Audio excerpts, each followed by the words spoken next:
para que podamos tener aún mayor claridad sobre ese tema de la reforma tributaria, una de las máximas autoridades del derecho tributario de nuestro país. Alberto, ¿quién es el doctor Santiago Pardo? El doctor Santiago Pardo, ¿quién? Es seguramente el tributarista más prestigioso que tiene Colombia, además de una simpatía. Pues yo creo que a un hombre que le toca manejar los problemas tributarios de buena parte de los clientes importantes del país, puede tener una fotografía muy real de todas las molestias que escuchamos, no solamente de los funcionarios públicos, como el señor vicepresidente, como de la señora ministra de Vivienda, como del señor viceministro que acabamos de escuchar, sino de la realidad que va a enfrentar en la calle la situación económica del país. Sabemos que hay un tremendo hueco, que necesitamos recoger dinero, que es un mandato internacional de una reforma tributaria. Pero la pregunta es, esta reforma tributaria que de alguna manera está revelando sorpresas desconocidas a algunas personas que participaron en la misma, para el Congreso y para el gobierno, pues podría dejar en problemas, por ejemplo, la vivienda de interés social. Hay algo extraño. Hay quienes dicen que pasaron por la cocina cierta exención que le haría muchísimo daño a la vivienda de interés social. Pero hay muchas más cuestiones de fondo para discutir en esta reforma tributaria. Por eso, nuestro experto. Doctor Pardo, gracias por atendernos. Muy buenos días. Hola Julio, buenos días y mil gracias por la presentación al doctor Casas. Muy generoso. No, doctor Pardo, ¿cómo la ve? Muy complicada por esto, Julio. Primero, esta reforma no tiene nada de reforma estructural, como se ha tratado de presentar. Segundo, es profundamente inequitativa. Y tercero, tal vez lo que a mí me preocupa más es que no resuelve los problemas de competitividad de las empresas. Y déjeme explicarle un poco esto. El problema que afronta el país desde que inició la apertura económica en los 90, que se ha incentivado muchísimo a medida que se han firmado los TLCs y a medida que los aranceles tienen a cero, es que nuestras empresas dejaron de ser competitivas frente a las empresas internacionales. Y en gran parte la falta de competitividad es por el sistema tributario. Yo no sé si ustedes vieron el último reporte del Doing Business en Colombia. Bajamos otros 3 puntos en materia de impuestos frente al nivel mundial. Estamos en el puesto tal vez 130 y pico de 160, con una tasa del 75%. Es decir, hacer un negocio en Colombia, una actividad empresarial en Colombia implica, sumados todos los impuestos, que se paga 75%. Entonces en el país hay dos grupos, los que pagan el 75% y los que evaden los impuestos que tienden a pagar cero. Los que pagan el 75%, que son las empresas formales, cada vez pueden competir menos con los productos importados que tienen regímenes tributarios mucho más atractivos. Por esa razón muchas empresas se han ido del país, empresas de primer orden. Se fue Mazda, se fue BAT, se fue Bayer, se fue Kraft, se fue Barta, Monómeros, que me acuerde, Michelin, en fin, y son muchas más las que están pensando en irse. Yo vi un reporte en estos días, puede que no sea el negocio más importante en la República, donde entre líneas yo pude entender que los señores de McDonald's están pensando en irse. Todo por un tema tributario. Entonces, si el país se abre, tiene que tener un sistema impositivo similar al que tienen los países que producen los productos que ingresan a Colombia. Y para eso hay que hacer una reforma estructural que nos localice en una tarifa cercana al 40%, entre 30 y 40. Esta reforma no hace eso.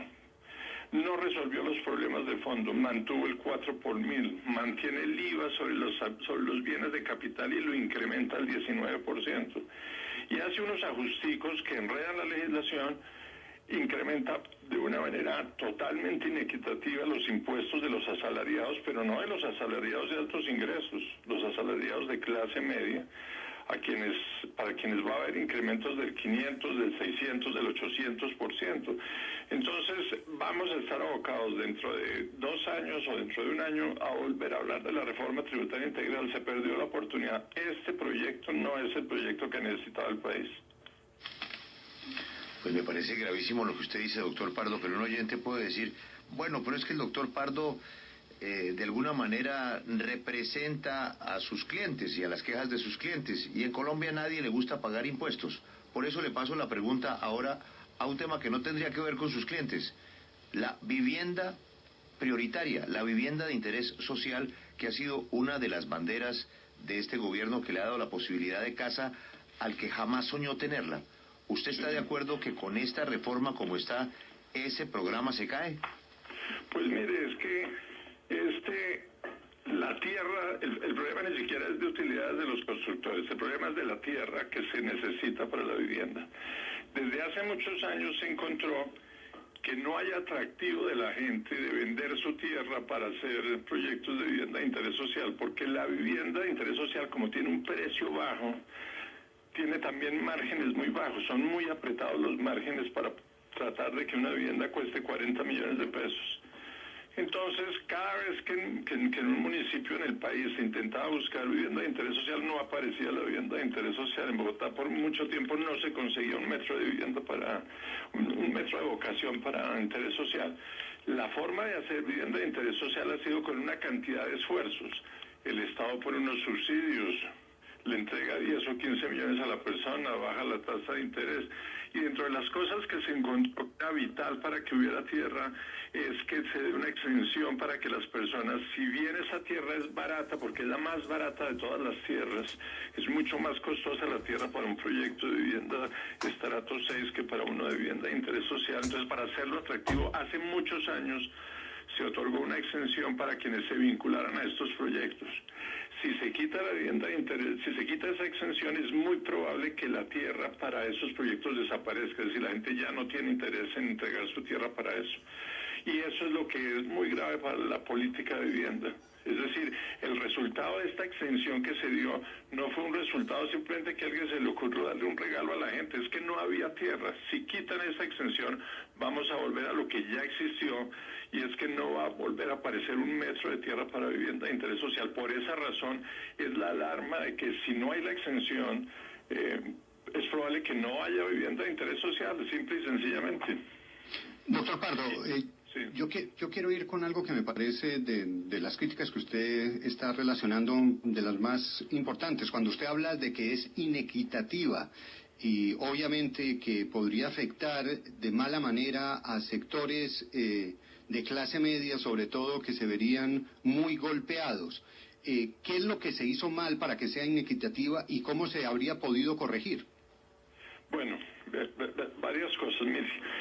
Es que son muchos los aspectos en que es inequitativa. Hemos resuelto ponerle impuesto a los dividendos, eso está bien, digamos, eso puede ser una decisión económica como la tienen muchos países, pero el esquema que buscamos en el país es un esquema que no es técnico, en el sentido de que únicamente se le pone impuesto al dividendo cuando sale de la empresa y no cuando se queda dentro de la empresa. Entonces, las personas más ricas de la economía, de la sociedad, que no sacan los dividendos de las empresas, sino que los retienen, a ellos les quedó una tarifa mucho más baja que el impuesto que se le va a aplicar a la persona que vive del dividendo. Entonces, hoy teníamos una tarifa que era general, la tarifa máxima para todo el mundo. Ahora quedamos con que los grandes empresarios quedaron con una tarifa mucho más baja que la tarifa que se le va a aplicar a la persona que sí vive del dividendo. Y desde el punto de vista de las empresas, de los asalariados, la tasa de tributación se eleva sustancialmente. Entonces, cuando uno mira cómo le fue a las personas en la economía, se encuentra con esto. Al gran empresario le están bajando la tarifa. A la persona que vive del dividendo, que es el ahorrador pequeño, que se vincula a la bolsa y vive de unos ahorritos con unas acciones de Ecopetrol, le están subiendo la tarifa. Y al asalariado le están subiendo la tarifa. Y ya si usted mira ya en otros detalles, en el IVA le están subiendo 3 puntos, que eso equivale a un 18% de incremento en el precio de los en el impuesto, un 18%. le están cobrando, están colocando todos los restaurantes en impuesto al consumo, no en IVA, y eso incrementa sustancialmente los precios de los productos. Entonces no hay una equidad. Esta no es una reforma para agravar a los más ricos, es una reforma para agravar desafortunadamente más a la clase media que a los más ricos. Pero, y el mire, tema, digamos, de fondo más grueso, es que cuando usted mira la exposición de motivos en términos de gestión, de control a la evasión, el gobierno pone que la gestión de la DIAN por los años 2017 y 2018 va a ser cero, es decir, no van a ir por 100.000 pesos, ni por 500.000, ni por 10 millones, cero. Eso no es posible. Con 40 o 50 billones de evasión, no es posible que el Estado mismo diga que en estos 2 años lo que va a hacer es absolutamente cero. Lo primero que tienen que hacer es cobrar impuestos a los que no pagan. Doctor Pardo. Sí. Permítame, lo interrumpo porque usted toca un punto importante en donde muchos empresarios están preocupados, y es el del impuesto a los dividendos, porque algunos consideran que es una doble tributación. Y usted manifiesta que está mal que se le cobre un impuesto más bajo a quienes no retiren los dividendos de la empresa, y sí se le cobre un impuesto más alto a quienes saquen esos dineros de la empresa. Pero la argumentación que han dado aquellos que hicieron estos análisis de cómo debería ser la reforma tributaria es que lo que se quiere incentivar es que las empresas crezcan y que los empresarios reinviertan en sus empresas para contratar más gente, para generar más trabajo, para hacer de la economía algo más dinámico. ¿Por qué razón a usted le parece que eso no se debería hacer así? Porque es que hay un principio de la tributación, que es el de la neutralidad, que señala que las decisiones económicas no deben ser incididas por el sistema tributario, es decir, fortalecer o propender por la capitalización en lugar de la distribución es errado. Lo que se busca es que las decisiones de retener utilidades o sacarlas deben obedecer a otro tipo de consideraciones de tipo económico, de consideraciones de rentabilidad, etcétera. Entonces aquí, con ese ropaje de que lo que se busca es fortalecer el crecimiento de las empresas, en el fondo lo que se está haciendo es beneficiando al gran accionista, que nunca saca los dividendos, siempre los retiene, a él se le está bajando la tarifa, y se está castigando al pequeño inversionista, que es el que sí necesita el dividendo. Por el contrario, lo que se necesita es que muchos pequeños inversionistas vayan a la bolsa, compren acciones y reciban dividendos, y si la rentabilidad es muy buena, va a haber más personas vinculándose a la bolsa. Así funciona el mercado americano, con dividendos que se distribuyen todas las semanas, todos los meses, todos los años. Este ropaje, que es que aquí buscamos el fortalecimiento, es equivocado. Lo que están haciendo es grabando mucho más al pequeño inversionista y mucho menos al gran inversionista. Entonces, pero, doctor Pardo, usted menciona... Esta reforma de equidad no tiene absolutamente nada. ¿Y cómo se coloca la doble tributación en forma correcta? Porque eso ya está escrito a nivel internacional en toda la teoría. Lo que hay que hacer es que todas las personas declaran a tarifa, todas las personas naturales declaran sus dividendos a tarifa plena, a la que le corresponda a cada persona. Y el impuesto que haya pagado la sociedad se les abona como una retención en la fuente que pueda dar lugar a inclusive a devolución. Así funciona en Chile. Pero permítame, doctor Pardo, lo interrumpo en ese punto. Discúlpeme la interrupción. Es que usted acaba de nombrar Estados Unidos como ejemplo de la doble tributación, como ejemplo del gravamen a las utilidades. ¿Por qué usted, que es un experto, no nos explica cómo funciona en los Estados Unidos? Y si no es muy similar a lo que se está presentando en la reforma tributaria en Colombia. Ok, básicamente lo que hacen es establecer un impuesto a todos los dividendos, pero basado en la tarifa de cada accionista. Si yo recibo dividendos y soy un accionista pequeñito, pago el 0, si soy un accionista muy grande, pago el 30 y pico. Entonces, digamos, ahí hay una equidad, porque el pequeño paga muy poco, el grande paga mucho. Y en ciertas sociedades lo que se hace es que hay una distribución teórica de las utilidades en todas las sociedades limitadas, para que al accionista, hayan distribuido o no, se le cobre el impuesto completo. Eso es lo que hay que hacer. En Colombia optamos por un esquema donde el impuesto paga el 10% parejo a partir de cierto nivel. Hay un par de escalitas pequeñas del 0, del 5 y luego el 10. Entonces se igualan con el 10 a todos los dividendos, sea de un gran accionista o de un pequeño accionista. Pero si no retiro utilidades, me dejan 0 y me quedo con el impuesto de la sociedad. Eso es lo que yo digo que es inequitativo. Porque si usted mira los grandes grupos empresariales, las fortunas más grandes del país no retiran utilidades, siempre las dejan en las sociedades. Entonces el impuesto va a terminar es en el pequeño accionista. ¿Por qué no mirar el esquema chileno? El esquema chileno lo que hace es que distribuye las utilidades a la tarifa de cada accionista y el impuesto se lo abona a cada persona, de suerte que los pequeños accionistas inclusive tienen derecho a una devolución, el fisco les devuelve, y los grandes accionistas pues no les devuelve nada. Entonces el esquema que usamos de utilidades, que parece que se está vendiendo como que ahora sí vamos a ir por los grandes capitales, es simple paja. Los grandes capitales van a pagar 0 porque no retiran utilidades. Y los pequeños inversionistas van a quedar con una tarifa sociedad-socio mucho más alta, que es totalmente inequitativo. Doctor Pardo, volviendo a la pregunta de Félix de la inequidad, de lo que se quejan los que pagan la mayoría de los impuestos en Colombia es que siempre son los mismos, que no hay, no crece la base de quienes pagan impuestos. Al menos con esta reforma, como se lo preguntamos al ministro y él dijo que sí, ¿va a haber más colombianos que paguen impuestos? Yo creo que no. Lo que va a haber es que los mismos van a pagar más. Para lograr que más colombianos paguen impuestos no se requieren más leyes, se requiere gestión, administración. Usted sabe, Julio, que el 10% de los combustibles que se venden hoy en el país es de contrabando. No es una señora pasando una titina por la frontera. Es el 10%. Usted entra por internet y encuentra gasolina sin bandera de contrabando, se la venden. Usted encuentra zonas del país con tanques en cada casa. ¿Usted cree que ahí se ha hecho algo? Nada. 20% del arroz en algunos años ha sido el contrabando. No se ha hecho nada. Todos los temas de minería ilegal, no se ha hecho nada. 40% de los textiles entran de contrabando técnico, no se ha hecho nada. Es un tema de gestión. Cuando hay entre 60 y 100 billones de pesos, miren las cifras, el recaudo total del país son 150 billones. 100 billones es la evasión, es lo que no se recauda.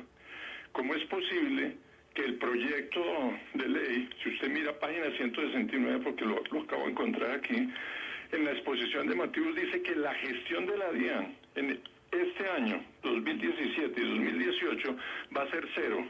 Es decir, absolutamente nada. Eso no es posible. Entonces, al país no le pueden seguir diciendo que siguen pagando los mismos, pero que todos los que no pagan, con ellos sí no se hace nada. No es un tema de leyes, aquí podemos poner 2 cárceles y dos condenas de muerte, que si no se hace administración, la gente va a seguir sin pagar impuestos. Y todo esto que se hace de subirle el impuesto a los licores, subirle el impuesto a los vinos, eso lo único que hace es mejorarle el negocio al informal. Sí. Doctor Pardo, hablemos sobre las cadenas perpetuas a las que usted hace referencia. Hay países desarrollados que tienen la penalización, como lo es España, que usted ve desfilar a importantes personalidades por evasión de impuestos a la cárcel, o los Estados Unidos. Pero hay quienes dicen que en Colombia ese paso todavía no se puede dar porque se debe criminalizar la evasión, es cuando se reduzca el nivel de corrupción. Solo así se construye una cultura fiscal. Política criminalmente tipificar penalmente la evasión es premiar al corrupto. ¿Usted opina lo mismo?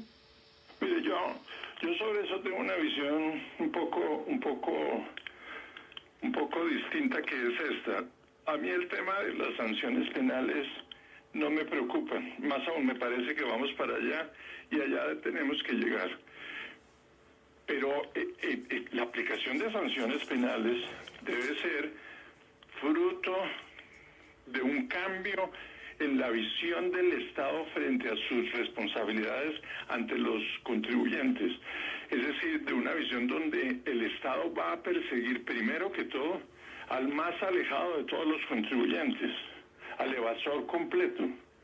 Y a ese le aplicará todas las normas que tengan que aplicarle. Pero lo que no se puede hacer es, en un Estado que no persigue la evasión, colocar penas privativas de la libertad, porque se las va a aplicar es a los organizados. Y no por temas de evasión, por temas de interpretación. Entonces, mi visión es, hay que cambiar el chip que hay en el Estado hacia dónde debe fiscalizar. Los que tributan hay que dejarlos tranquilos, hay que concentrar todos los esfuerzos en los que no tributan. Y las sanciones privativas de la libertad, claro que habrá que ponerlas algún día, pero antes hay que recorrer un camino. Doctor Pardo, siguiendo con el tema de la evasión, ¿qué faltaría para lograr medidas efectivas en este tema? Porque ese ha sido uno de los grandes caballos de batalla del gobierno para defender la reforma tributaria. Administrar. Que es una cosa que no se resuelve con una ley o con un decreto, es con una decisión política. A mí me sorprende, por ejemplo, que el proyecto, y eso nunca se ha podido, no coloca unos montos, unas cantidades de visitas y unas cantidades económicas que debe recuperar el Ministerio de Hacienda fruto de su gestión. Es que hay que administrar. Aquí podemos hacer 600 códigos, pero si al señor que está trayendo licores de contrabando no van allá y lo persiguen, le incautan sus licores y le hacen su proceso, pues los códigos se quedaron escritos. Entonces, un tema de gestión, administrar. Es decir, administrar es decirle, señor ministro, usted tiene que hacer 1 millón de visitas, diga a ver cómo las va a hacer, organice la gente y muestre los resultados. Eso es lo que no les gusta hacer. Doctor y eso Pardo, es lo que hacen los países desarrollados. Si usted mira Alemania, si mira los Estados Unidos, la cantidad de visitas que se hacen y de auditorías es enorme. Y las políticas de ellos son, visitemos los más alejados, no visitemos los menos alejados. Pero aquí el tema es muy sencillo. Si van a un banco, van todos los auditores felices, allá les dan tinto, 8 días, les ponen escritorio, nadie los amenaza. Pero si usted les dice, vayan y visiten aquí donde está minería ilegal, nadie aparece. El ministro no aparece, el funcionario no aparece. Eso sin ni hablar, porque la administración es una palabra que no se conoce en el vocabulario del Ministerio de Hacienda. pero mire, doctor Pardo, usted ha hecho énfasis en que aquí lo que hay que hacer es perseguir a los evasores y no aumentar los tributos a quienes vienen pagando impuestos desde siempre. Usted que conoce, ¿cuáles son aquellos sectores que están evadiendo más impuestos en nuestro país? ¿A quiénes hace usted referencia que no está poniendo en la mira, según usted, la DIAN y el Ministerio de Hacienda? Pues es que en todos los sectores hay, pero mire, hay cosas muy claras. 10% de los combustibles son de contrabando. Eso no puede seguir siendo. No puede estar toda la frontera inundada. Es que usted se va para nuestra frontera con Venezuela y usted encuentra casa de por medio, tanques del tamaño de los tanques de una estación de servicio en las casas distribuyendo combustible. Eso no puede ser. Ahora, eso no se hace nada porque en esa zona está la influencia de tal o tal grupo subversivo. Si usted se va para la zona sur, en los años en que el 20% del arroz, este año por cuestiones de precios no, pero aquí hemos tenido años donde el 20% del arroz es de contrabando. Eso no es una señora entrando un talego, son carros completos, camiones completos de arroz. Y eso se sabe con tiempo, pero no se hace nada, es un tema de gestión. Textiles, se conocen los sitios donde ingresan los textiles de contrabando. Usted va a si usted le dice a los gremios, porque los gremios lo conocen porque sus afiliados lo denuncian, dígame, ¿dónde están las ollas del contrabando? Hay un listado, pero eso implica ir allá, administrar, ir. arriesgarse, ir con la policía, hacer gestiones. Pues doctor Santiago Pardo, tributarista, muchísimas gracias. Hemos ilustrado un poco más de esta reforma tributaria, que es lo que se está discutiendo hoy en el país y que seguramente muchos debates como este se tendrán que dar. Feliz mañana. A ustedes, mil gracias. Adiós.